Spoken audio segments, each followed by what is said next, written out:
Hi guys! So ayun, magpapasko na naman. Imagine celebrating Christmas in your own home with your family. Di ba ang saya nun? Kung hanggang ngayon naghanap ka pa rin, tapusin mo ang video na to. Baka magustuhan mo ang house and lot dito sa Erenville Homes. Now this project is located in Market Road, Barangay de Ocampo, dito sa 13 Martires, Cavite. Model type ng bahay dito is duplex. Ibig sabihin nun, dalawang unit na magkadikit. Just like in the video guys, ang isang unit, meron siyang space sa harap, sa gilid, at saka sa likod.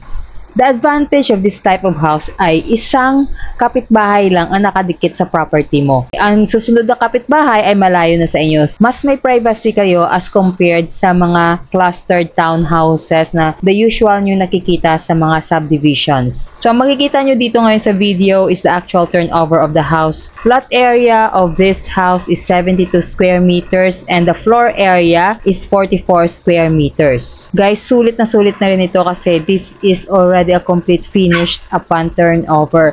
As you can see, wala na kayo masyadong ipapagawa dito kasi painted na yung exterior and interior ng bahay. Naka-tiles na. Even the toilet and bath sa ground floor is complete also with tiles and bathroom fixtures. From favorite part naman ng ating mga momshes ay ang kitchen. So, meron na rin tayong kitchen counter with ceramic tiles and also may cabinet na din. Sa ating mga bintana naman guys, meron tayong available dito na windows, aluminum, fixed, jalousie, and also sliding windows. For the stairs, wooden planks on a steel frame at ang handrails ay bakal din. On the second floor naman, we have 2 bedrooms na may room partitions na. And of course, naka-ready na rin yung mga butas para sa air condition ninyo. So if you're gonna move in sa inyong house, gamit nyo na lang sa bahay ang dadalhin ninyo. By the way guys, ang frontage pala natin is may 1.5 clearance and then meron ka ring 2 meters setback sa likod ng bahay. Sa gilid naman ng house ninyo, that is for your car park. So, you have an option kung gusto nyo ipasarado yan, palagyan ng bubong, o di kaya palagyan nyo pa ng second floor for another room or maybe for a terrace. Guys, dito meron tayong 3 variant ng houses. Now, 42 square meters na floor area with 65 square meters na lot area. That's the first variant.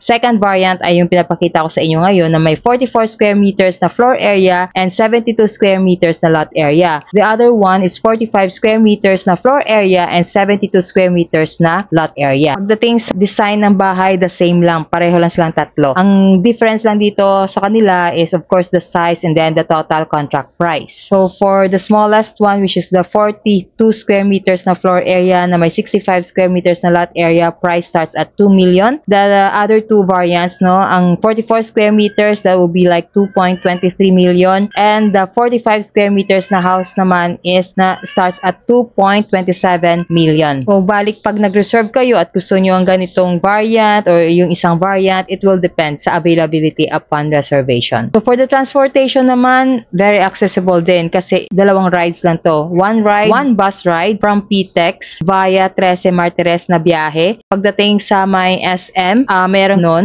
Yun na yung sakay doon ng tricycle papunta naman sa subdivision. Ang galing ng locations ito guys kasi from the subdivision, no, magta-tricycle ka at ang pinakakanto na niyan is the SM13 na. Meron din doon wet and dry market. And then konting lakad na lang, terminal na ng bus. Tapos konting lakad lang din, andun na rin yung mga government offices like BIR, SSS, PhilHealth.